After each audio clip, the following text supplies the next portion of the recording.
வணக்கம். மாரியப்பன் வானிலை அறிக்கை 2024 ஆகஸ்ட் மாதம் 27ஆம் தேதி செவ்வாய்க்கிழமை. வானிலை அறிக்கை. வானிலை அமைப்பு: குஜராத் வடக்கு பகுதி, ராஜஸ்தான் தெற்கு பகுதி, மேலும் பாகிஸ்தான் மேற்கு பகுதி, பாகிஸ்தான் கிழக்கு பகுதி இணைக்கும் விதமாக ஆழ்ந்த காற்றழுத்த தாழ்வு மண்டலம் நிலை கொண்டுள்ளது. இந்த நிகழ்வு குஜராத்துக்கு பாதிக்கும் மழையை கொடுத்து கொண்டிருக்கிறது.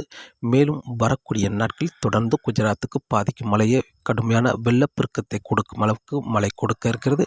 இந்த நிகழ்வு ஆகஸ்ட் 30ஆம் தேதிக்கு பிறகு படிப்படியாக மேற்கு நோக்கி பயணிக்க வாய்ப்புள்ளது.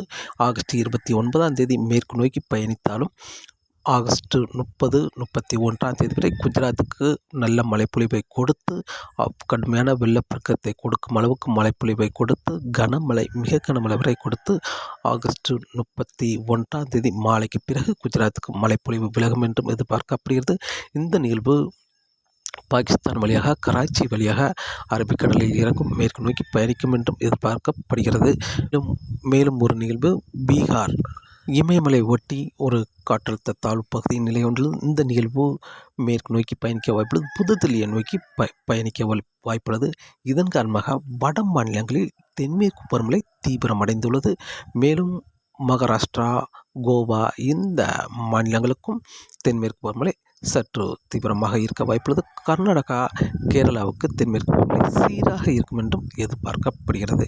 இந்த நிகழ்வு படிப்படியாக மேற்கு நோக்கி பயணித்தாலும் மேலும் ஒரு நிகழ்வு வங்கக்கடலில் உருவாக வாய்ப்புள்ளது. ஆகஸ்ட் 28ஆம் தேதி அந்த நிகழ்வு ஒரு வளிமண்டல மேலடுக்கு சுழற்சியாக வரும் என்றும் எதிர்பார்க்கப்படுகிறது. அந்த நிகழ்வு ஆகஸ்ட் 30ஆம் தேதி ஒரு காற்றழுத்த தாழ்வு பகுதியாக வலுவடைந்து ஆழ்ந்த காற்றழுத்த தாழ்வு பகுதி வரை தீவிரமடைந்து மேலும் அந்த நிகழ்வு ஒடிசா, ஆந்திராவுக்கும் இடப்பட்ட இடத்தில் மேற்கு நோக்கி பயணிக்க வாய்ப்புள்ளது. அந்த நிகழ்வும் தெலுங்கானா, மத்திய பிரதேசம், உத்தரப்பிரதேசம் நோக்கி பயணிக்கும் என்றும் எதிர்பார்க்கப்படுகிறது. மேலும் ஒரு நிகழ்வு வங்கக்கடலில் ஆகஸ்ட் 5ஆம் தேதிக்கு பிறகு உருவாகும் என்றும் எதிர்பார்க்கப்படுகிறது. அந்த நிகழ்வும் ஒரு காற்றழுத்த தாழ்வு பகுதியாக ஆகஸ்ட் 6ஆம் தேதி வலுவடையும் என்றும் எதிர்பார்க்கப்படுகிறது. இதன் காரணமாக வருகிற நாட்களில் தென்மேற்கு பருவமழை படிப்படியாக தீவிரமடையும் என்றும் எதிர்பார்க்கப்படுகிறது. வட மாநிலங்களுக்கும் வருகிற நாட்களில் கேரளா, கர்நாடகாவுக்கும் படிப்படியாக தென்மேற்கு பருவமழை இப்போது இருப்பதை விட வரக்கூடிய நாட்களில் சற்று தீவிரமடையும் என்றும் எதிர்பார்க்கப்படுகிறது. தமிழகத்தை பொறுத்தவரை வரக்கூடிய நாட்களில் படிப்படியாக வெப்பச்சலமழை அதிகரிக்க வாய்ப்புள்ளது. இன்று ஆகஸ்ட் 27ஆம் தேதியே ஆங்காங்கே தென்கடல் ஓரம், மத்திய மாவட்டங்கள் ஓரிரு இடங்கள், டெல்டா மாவட்டங்கள் ஓரிரு இடங்கள், கர்நாடக எல்லையோர மாவட்டங்கள், சென்னை சுற்றுலா மாவட்டங்களுக்கு ஆங்காங்கே வெப்பச்சலமழை கிடைக்க வாய்ப்புள்ளது. வரக்கூடிய நாட்களில் படிப்படியாக தமிழகத்தில் வெப்பச்சலமழை பரப்பில் அதிகரிக்கும் என்றும் எதிர்பார்க்கப்படுகிறது. இன்று ஆகஸ்ட் மாதம் 27ஆம் தேதி செவ்வாய்க்கிழமை.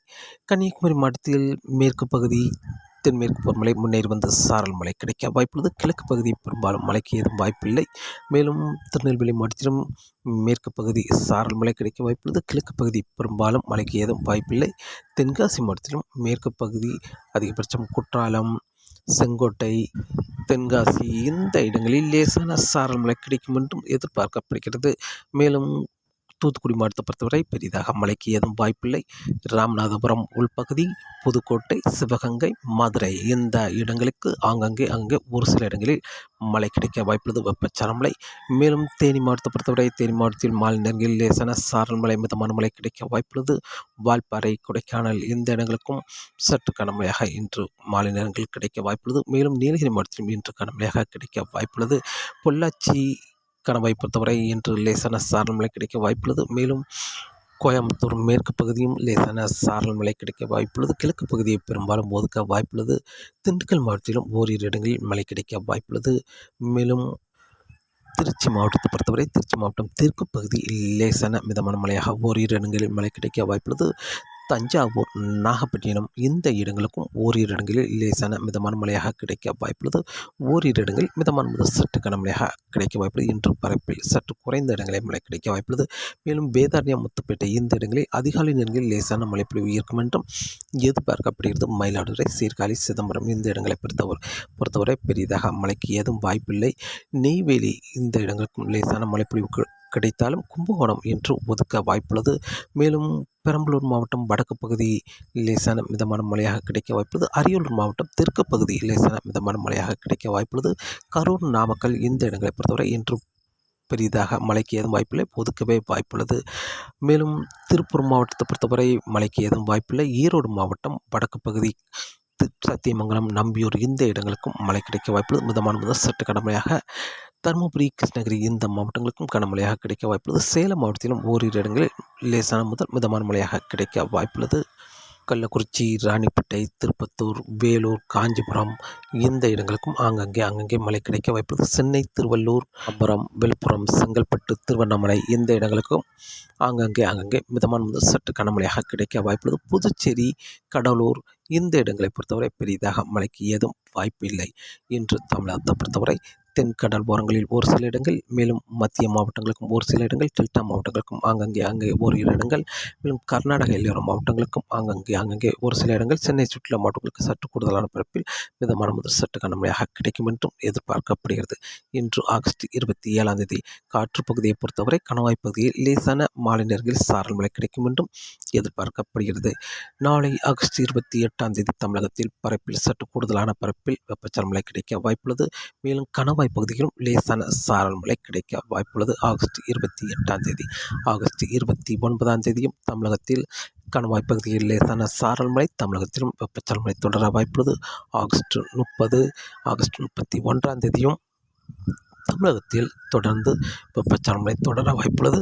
இதில் ஆகஸ்ட் 30 பிறகு பெரும்பாலும் கடலோர மாவட்டங்கள், சென்னை சுற்றியுள்ள மாவட்டங்களுக்கு மட்டுமே கூடுதலான பரப்பில் வெப்பச்சலன மழை கிடைக்க வாய்ப்புள்ளது. பெரும்பாலான இடங்களில் காற்றின் வேகம் சற்று அதிகரித்து காணப்படும். இதன் காரணமாக கணவாய் பகுதியில் லேசான சாரல் மழை கிடைத்தாலும் வெப்பச்சலன மழை என்பது கடலோர மாவட்டங்களுக்கு மட்டுமே சற்று கூடுதலான பரப்பில் மழை கிடைத்தாலும் உள் மாவட்டங்களில் ஓரிரு இடங்களில் மட்டுமே மழை கிடைக்கும் என்றும் எதிர்பார்க்கப்படுகிறது.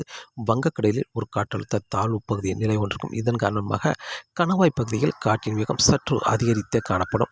மேலும் செப்டம்பர் 1, 2, 3 தேதிகளில் தமிழகத்தில் தொடர்ந்து வெப்பச்சலன மழை தொடர வாய்ப்புள்ளது. கணவாய் பகுதிகளில் லேசான சாரல் மழை கிடைக்க வாய்ப்புள்ளது. தென்மேற்கு பருவமழை இப்போது இருப்பதை விட வருகிற நாட்களில் படிப்படியாக சற்று தீவிரமடையும் என்றும் எதிர்பார்க்கப்படுகிறது. மேலும் செப்டம்பர் 3, 4 தேதிகளில் தென்மேற்கு பருவமழை சற்று தீவிரம் குறைந்திருந்தாலும் வங்கக்கடலில் இருக்கும் காற்றழுத்த தாழ்வு பகுதி தரையேறிய பிறகு தென்மேற்கு பருவமழை சற்று தீவிரம் குறைய வாய்ப்புள்ளது. மேலும் ஒரு நிகழ்வு வங்கக்கடலில் ஆகஸ்ட் 5 பிறகு ஒரு தாழ்வு பகுதி உருவாக வாய்ப்புள்ளது. அப்போது தென்மேற்கு பருவமழை இப்போது இருப்பதை விட சற்று தீவிரமாக இருக்கும் என்றும் எதிர்பார்க்கப்படுகிறது. இப்போது கணவாய் பகுதியில் லேசான சாரல் மழை கிடைத்தால் செப்டம்பர் 5 பிறகு உருவாகும் தாழ்வு பகுதி சற்று சாரல் மழை, மிதமான மழை கொடுக்கும் அளவுக்கு தென்மேற்கு பருவமழை, கணவாய் பகுதியில் மிதமான மழை கொடுக்கும் அளவுக்கு தென்மேற்கு பருவமழை தீவிரமடையும் என்றும் எதிர்பார்க்கப்படுகிறது. தமிழகத்திலும் தொடர்ந்து வெப்பச்சலன மழை தொடரும் என்றும் எதிர்பார்க்கப்படுகிறது. காற்றின் வேகத்தை பொறுத்தவரை காற்றின் வேகம் வரக்கூடிய நாட்களில் அதிகபட்சம் குமரிக்கடல், மன்னார் வளைகுடா, வங்கக்கடலை பொறுத்தவரை 35 முதல் 45 கிலோமீட்டர் வரை காற்றின் வேகம் இருக்க வாய்ப்புள்ளது. மேலும் மாலை நேரங்களில் 55 கிலோமீட்டர் வரை காற்றின் வேகம் இருக்க வாய்ப்புள்ளது. மீனவர்கள் மீன்பிடிக்க மாலை நேரங்களில் சற்று சவாலாகவே இருக்கும் என்றும் எதிர்பார்க்கப்படுகிறது. மேலும் வங்கக்கடலில் வருகிற நாட்களில் ஆகஸ்ட் 29 பிறகு ஒரு காற்றழுத்த தாழ்வு பகுதி உருவாக வாய்ப்புள்ளது. அந்த நிகழ்வு மேலும் தீவிரமடையும் என்பதால் வருகிற நாட்களில் காற்றின் வேகம் வங்கக்கடல், மன்னார் வளைகுடாவில் சற்று காற்றின் வேகம் அதிகரிக்க வாய்ப்புள்ளது. ஆகஸ்ட் 28 பிறகு மேலும் செப்டம்பர் 5 பிறகும் வங்கக்கடலில் ஒரு தாழ்வு பகுதி உருவாகும் என்றும் எதிர்பார்க்கப்படுகிறது. இதன் காரணமாக மீனவர்கள் மீன்பிடிக்க சற்று சவாலாகவே வரக்கூடிய நாட்கள் இருக்கும் என்றும் எதிர்பார்க்கப்படுகிறது. மேலும் அரபிக்கடலை பொறுத்தவரை அரபிக்கடலில் அதிகபட்சம் 45 முதல் 55 கிலோமீட்டர் வரை காற்றின் வேகம் இருக்க வாய்ப்புள்ளது. மாலை நேரங்களில் 65 கிலோமீட்டர் வரை காற்றின் வேகம் இருக்கும் என்றும் எதிர்பார்க்கப்படுகிறது. தொடர்ந்து வானிலை அறிக்கையை கேட்டு பயன்பெறுங்கள். மீண்டும் சந்திப்போம். நன்றி, வணக்கம்.